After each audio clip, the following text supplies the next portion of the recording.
content to keep you going. Um, so we've been doing it for the last 3 or 4 days with Rupert coming on with his friends for the first few 15 minutes. We've had some great guests from Coach Banks and Fanny Cavaliers and other local coaches in the area. Talk all things basketball. It's a must-watch show. I mean, great listening to that the last few days. And then on most days I come on afterwards and I talk about the NBL, either for guests or just myself, talk about stats and a bit about what we're doing in terms of basketball content for you guys. So, day for yesterday, we had the amazing Chuck duo from Essex and Hearts Leopards. We reflected on their season, especially in March. They had an amazing March. They went for a 3-0 run, which ultimately ensured that they were to play NBL Division One basketball next season. I say yesterday I was joined by a top level guest. He was Eurobasket's import player of the year, their first team for the NBL, and he was Thames Valley Cavaliers guard Taylor Johnson. Taylor came on the show from all the way from America. We talked about his college career, talked a bit about his season with Thames Valley Cavaliers, touched on his debut season with Leicester Warriors, and both those guys were very sportive, taking part in our light-hearted quiz on how well do you know your club. So I say, from my perspective at Rebound, we try to give you the best content possible on NBL One and British basketball. And the light-hearted quiz is a great way for you guys to learn a bit more about stats for those teams and also to test how much those players know what went on. So today's show, so I'm opening due to the power cut. I'll be talking about some stats. So today I've decided to look at buzzer beaters and clutch moments. So I chose to just pick the first 50 games because otherwise I'd be here all night talking about the whole season. If you enjoy this video, by all means head to our official site where in the next few days I'll be dropping a feature with more in-depth information and analysis of those clutch and buzzer beater moments. So all the data says for FIBA Live stats. If you love your stats, keep an eye on that each match day. The NBA always has a link for the stats for that game. Not all the teams do live streaming. If you love live streaming, obviously come to these guys at Upstreamedia. They stream every home Thames Valley Cavaliers game. It's a great watch. If live streams your thing, NBL Live been doing a great package this year, picking a feature game every week or so. Other teams such as Reading Rockets, Liverpool do a great show. There's many, many more. Check them out. I recommend them because nothing beats watching live basketball if you can't get to the actual arenas and cheer on your teams. So, as I said, we're going to be talking about the clutch and buzzer beater moments in the first 50 NBL games. So, where else to start? Game week 1. Obviously, just to recap, I'm only going through 5. I don't want to bore you with lots and lots of detail. If you'd like to hear a bit more, obviously head to the site. So the first game I start with is in game week 1 was Derby Trailblazers versus Leicester Warriors. A big game in the Midlands, and Derby came out that one with a 1-point win. It draws 91-90.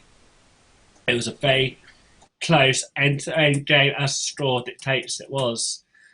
And in the closing seconds, former NBL MVP Malcolm Smith went to the foul line to shoot 2 free throws with the score tied. Obviously, knowing that if he missed them, the game would most likely, in that latter stage, with a few seconds on the clock, go to overtime. Depending on the fitness of players and momentum, that might not be something you want, especially if you just get the game done there and then. And he made the most of his free throw opportunities by going 1 out of 2 and securing the win. I picked this game because not many games this season, especially in the early parts, were so close in terms of scoreline of a 1-point game. And a bit of context between the two teams. Derby, an amazing 2020, one of the toughest teams to play.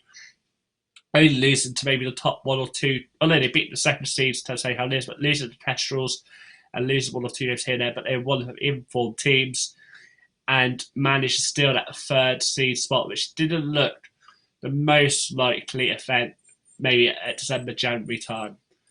And unfortunately, Leicester Warriors missed the playoff season, which at the end of the day wasn't the biggest blow. Just to say, with what's happened, we've not had playoffs. But I'd imagine if they won that game, it'd make it a closer battle. Maybe they'd have more confidence. Maybe the players, would be going to next game being positive. There's so much game being psychological as well as the physical and the technical side of the game. But also, game one, we had probably a big shot. Look, I don't think many people were expecting in sort of a Thames, I guess you call it a Thames derby with Reading losing, at away to Westminster. I think it was at home. It was 87-84, sorry. And I say that it was a big shot. It also helped Westminster Wanderers fight the drop. Unfortunately, they didn't do enough, but that win definitely helped their cause.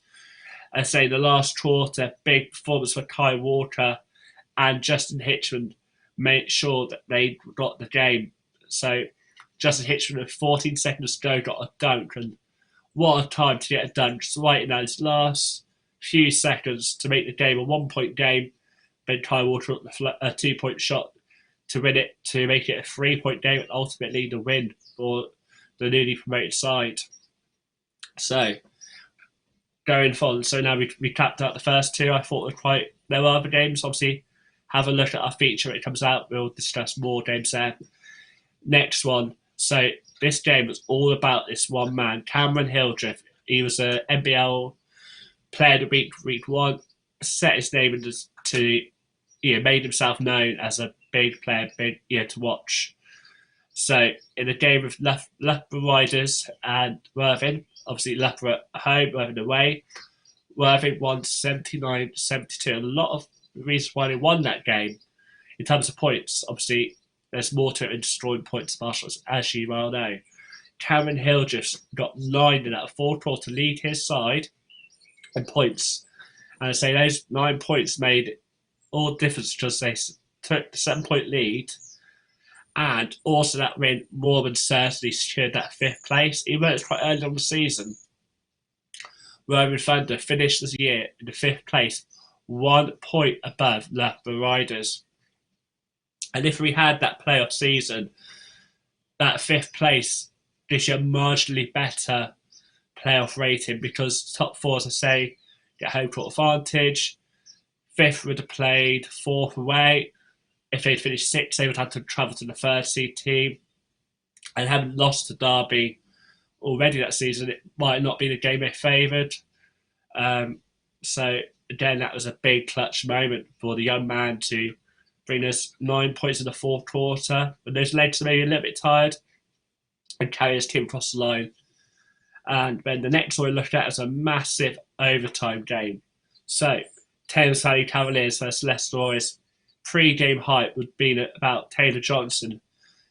The imports, I said, was the Eurobasket's player import of the year.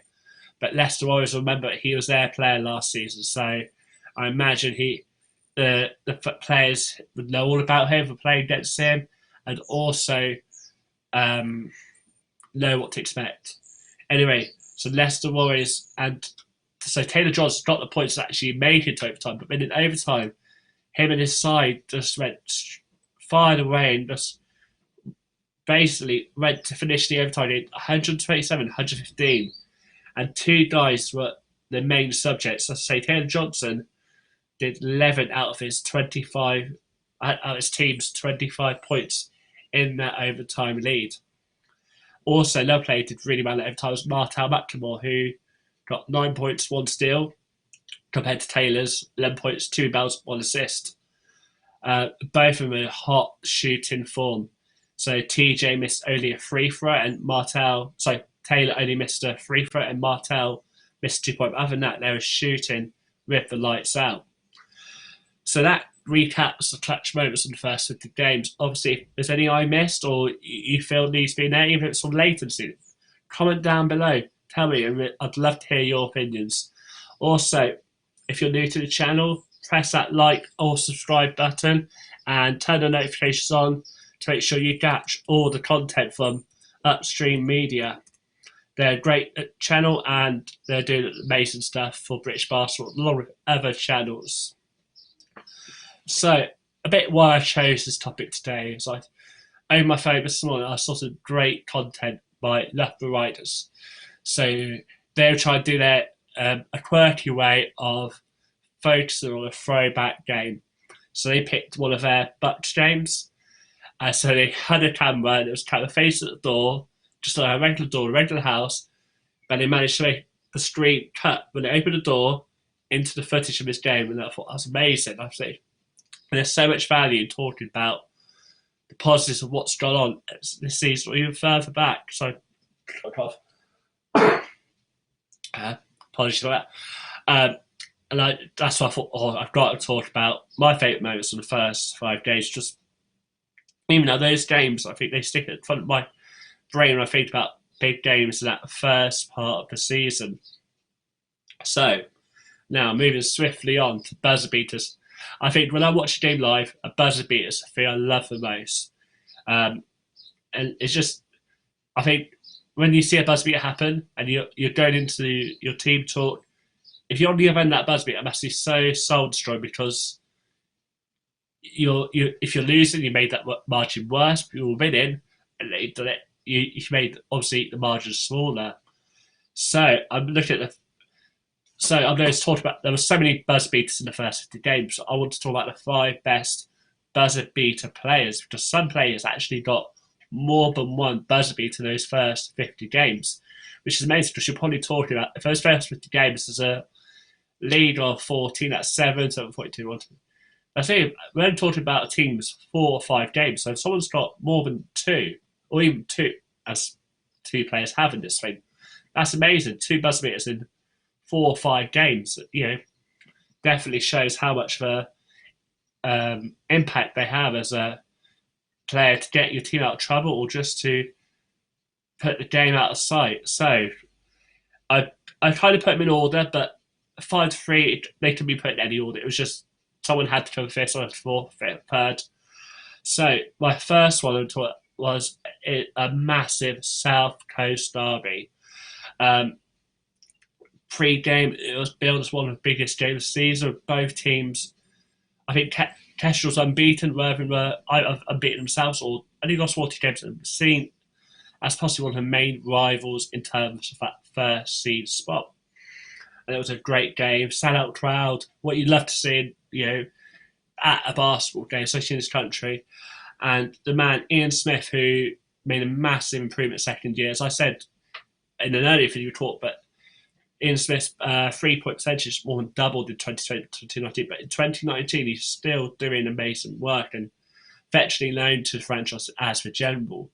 And before half time, he took it upon himself to make that last shot of the game, and it went in right on the death of the buzzer, and it was a massive psychological blow for Worthing, I imagine, because after that shot had gone in, the lead was more than a 21-point lead, and confidence must have been kicking because maybe quite a few neutrals all Worthing might have a chance here because Kesher were, so like say, it was TSK Express. They were steamrolling through teams, but that was as a Kesher fan watching that game, I'd say it's probably one of the top 2 toughest games. So for them to find the reserve to just get a little bit of space between themselves and Worthing right before half was very important. Right.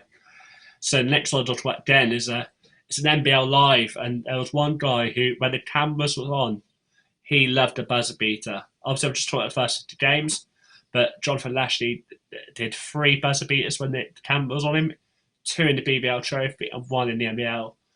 Obviously, he probably got more than that. As you just say, when the cameras aren't on, no one sees it, and that's kind of why I wanted to talk about some of these today, because unless you're at the game or you go back and look through the film stats, you wouldn't know, and that's what we're here to do today. So the 4th one, I say Jonathan Lashley fires a fadeaway 3 that's Rapid Dragons, and it was a massive shot at a massive time because people don't know Jonathan Lashley came to Kestrel's from, I think it was Westminster Warriors in the off season. Hadn't had many minutes. I think the fans weren't sure what he was about. Say Travis Charles being the main forward output for the team, and Jonathan Leslie seemed quite solid, but actually he announced himself on that stage for that buzzer beater free, and grew as the season went on, which must be a credit to himself for this, how he's put himself in training and also to coach staff at Kestrels. As I say, he would then go on to add another 2 buzzer beaters under the cameras against Rowan Thunder at BBL Trophy Cup final, and then later on in the first leg of Bristol Flyers with his US net, and he coined the Alan Shearer celebration as he ran off after getting that buzzer beater. Okay, so I just mentioned NBL Live. The next one is an NBL Live game, and one game I really enjoyed watching. It was Midlands derby between I try to think who was at home, Nottingham McDonald's Hoods and Leicester Warriors. And Joshua Pollock was the man who got the buzzer beater in this game. It was so one of his teammates had a shot. It didn't go in, unfortunately. Fear not, Josh Pollock got the offensive ball, and then the 2-pointer shot, but his team only a 2 points behind at break.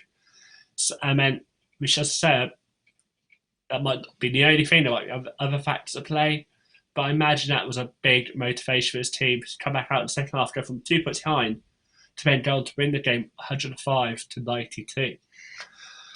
And in that game, Pollock from bench contributed 9 points and 3 rebounds. So we're already seeing, but there's strength and depth in the side in Bill, with teams more than happy to let their bench guys go for those big last second shots.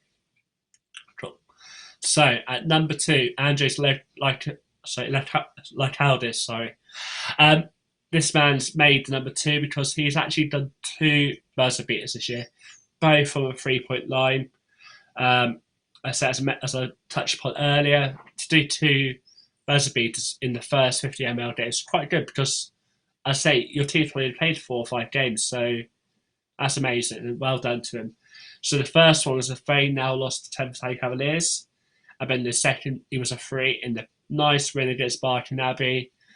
And I say he definitely deserves his position at number 2. I'll be looking forward to see how many more he added in the season, as I imagine he would. He's a great threat from a 3-point range, and a big part of the reason why his Bradford Dragons side secured that 8th and final playoff spot. Right. So when I was looking through the stats, I wasn't expecting what I was about to see. This guy is probably one of the biggest or most well-known names in NBL. Sire Taylor from Rowan Thunder.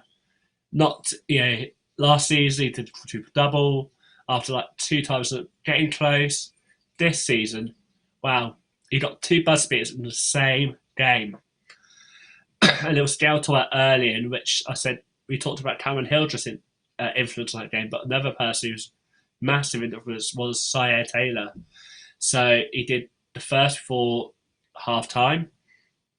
So in the first quarter, apologies, he got a 2-pointer right before the buzzer. And then he bettered that before half time and got a 3-pointer. So credit to the big man who's part owner, part player, part superhero for Worthing Thunder. I say that's almost a wrap. That's everything I had to talk to today. As I say, please, if you're not already, go and like and subscribe this great channel here. During the season, they live stream games, and this off season, they bring you great quality basketball content each day with guest shows like myself coming on to talk about basketball, or other guys who want to talk NBA.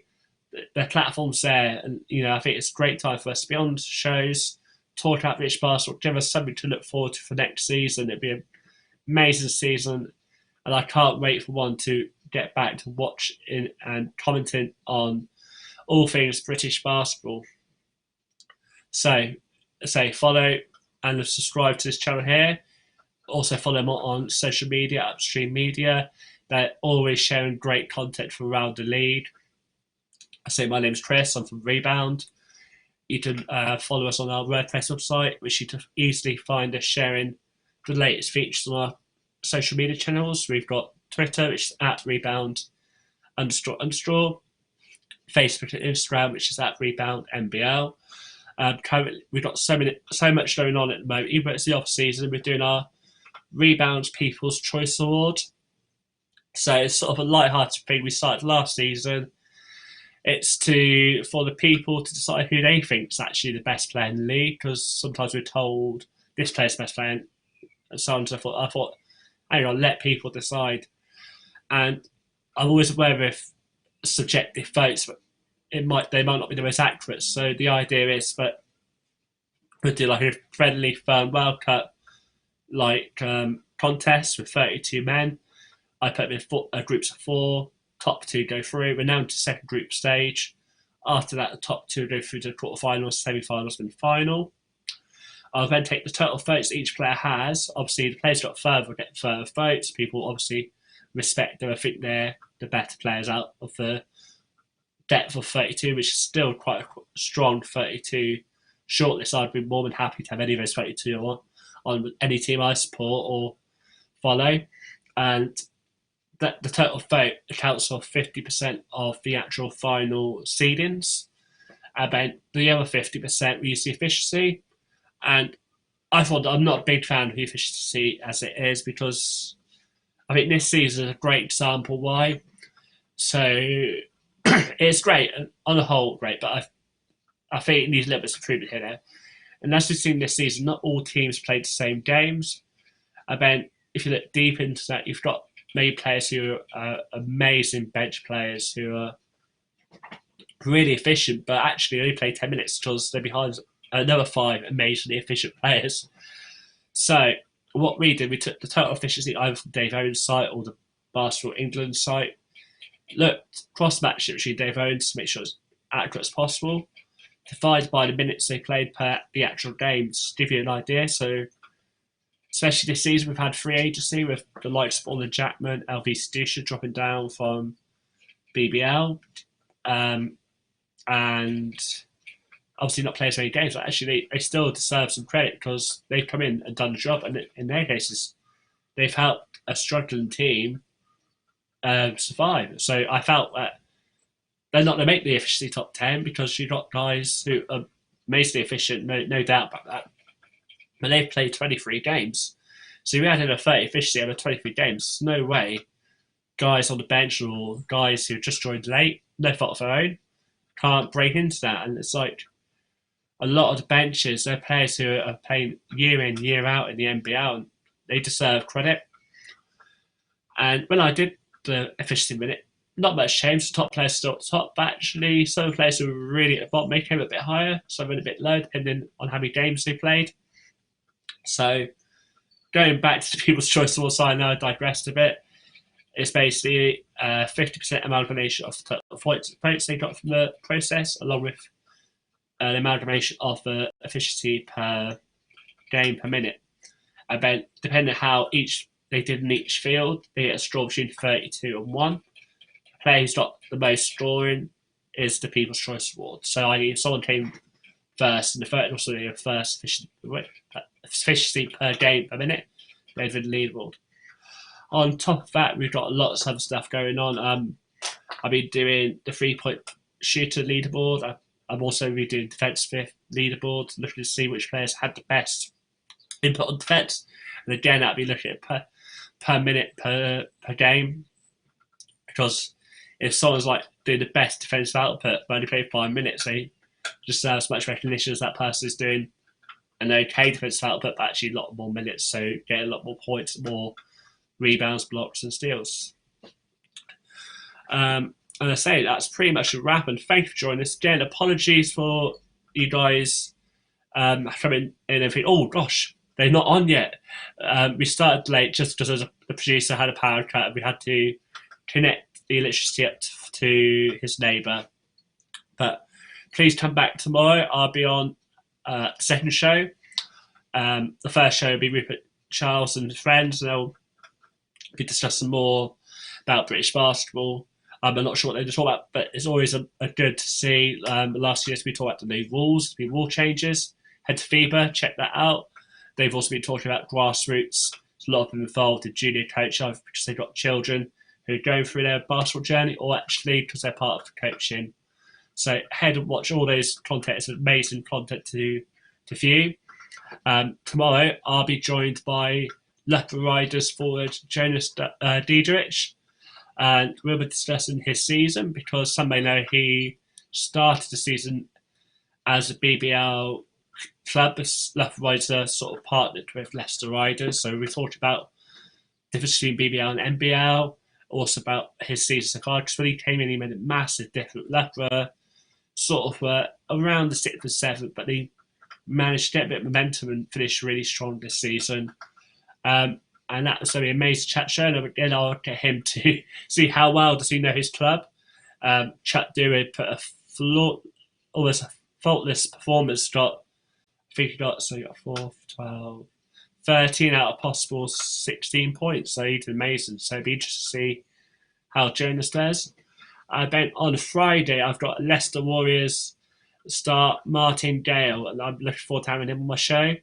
And again, we'll probably talk about the season of Leicester, what's next, and all things British basketball. And then on Saturday, it's billed as my Saturday night show. I've got John Latisa, former Basketball England director and current referee in the house. So that'll be an interesting chat. We're going to talk about the rules, challenges to refereeing, and much more. You take care, have a lovely evening, and come back at 6. Hopefully we'll be streaming on time for Rupert Charles and friends, their show, and obviously myself at 6:15. Take care now. All the best. Goodbye. And my name is Chris Hughes. Take care.